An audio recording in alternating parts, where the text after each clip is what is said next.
not that way. Okay. I'm really worried about that way. That's off. Use whatever you want. Alright, take a shoot. And bring it up just to there. Why don't we...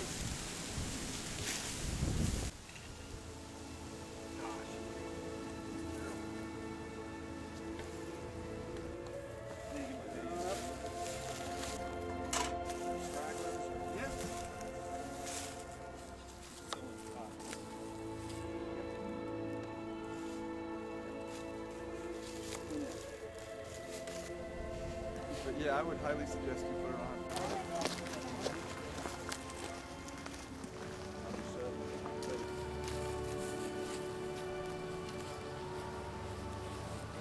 Yep, ready to go. Everything's set up, ready to go. Station in place. Lucky you weren't here too early. You'd still see me setting it up and getting it ready to go. But this is what I was talking about, the cradle for your cage.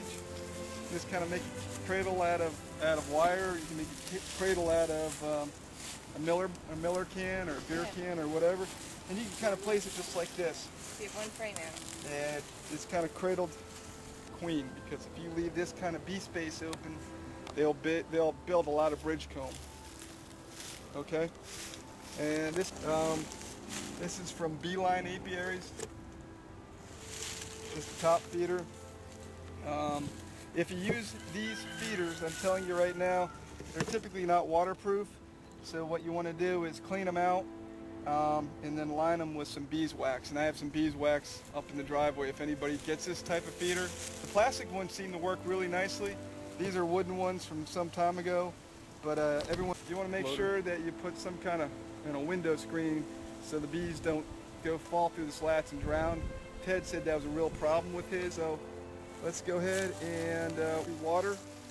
A little bit of honeybee healthy in there. Seems to keep them calm.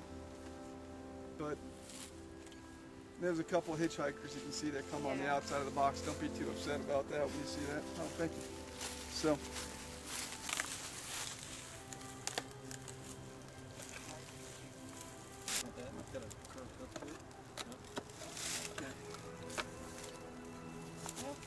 A couple dead bees on there. So what I did here though was that instead of the cork being on the end, there's just a, not that, they'll follow the pheromone.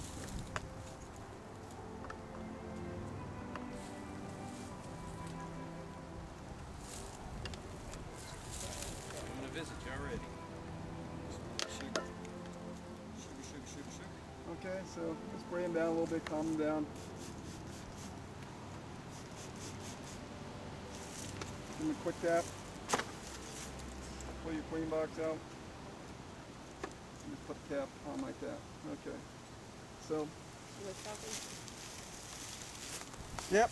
First thing you want to look at, and I'll pass this around so everybody can look at it, but you want to make sure that eating her as well. Which, better let the queen be accepted by giving some time to communicate back and forth. So what I'll do is I'll go ahead and make sure I'm not going to poke the queen.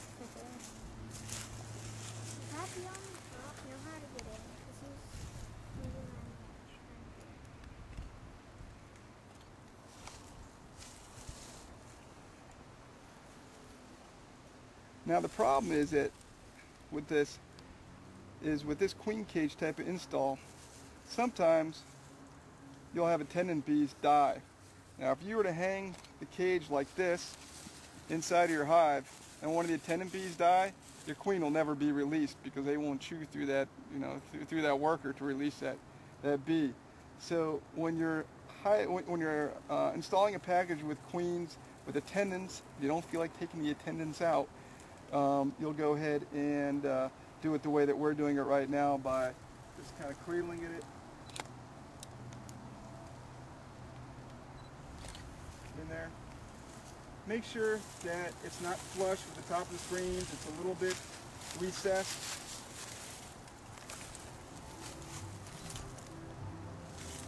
I like to keep the queen a little bit to the front. The hive's a little bit warmer in the front than it is in the back. And then the next thing we'll do is we'll spray this down again.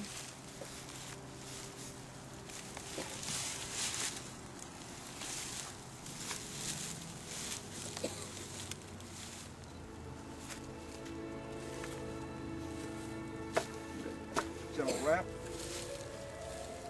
Then we'll go ahead and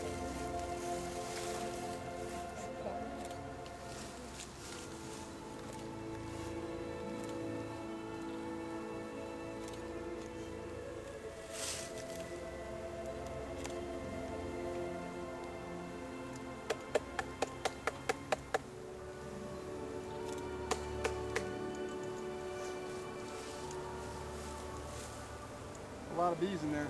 Yeah.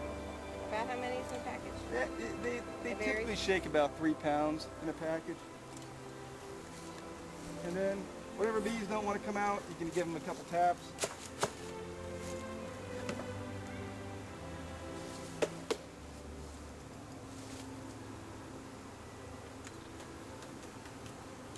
Then if you put the package in the front like this, they'll naturally end up going inside the hive.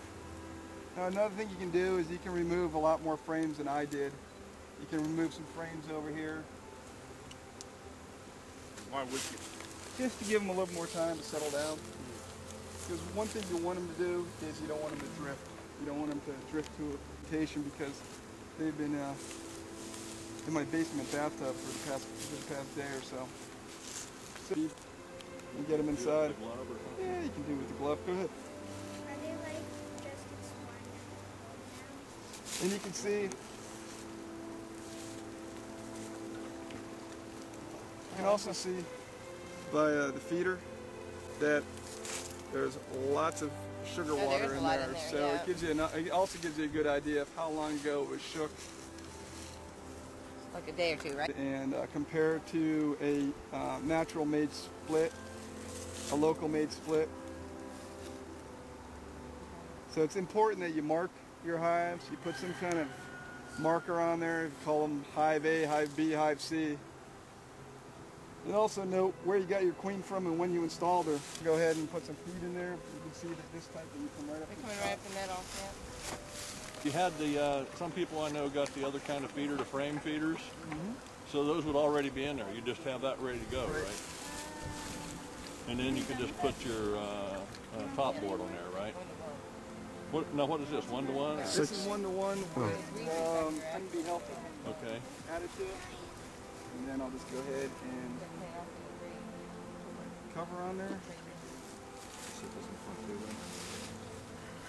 No, I'm gonna try to just empty that out just so I don't end up getting an ant problem on there. And then remember this hive doesn't weigh too much. So if we're gonna get a thunderstorm later on today, make sure you put a little bit of weight on the top of your hive. And then that's about it.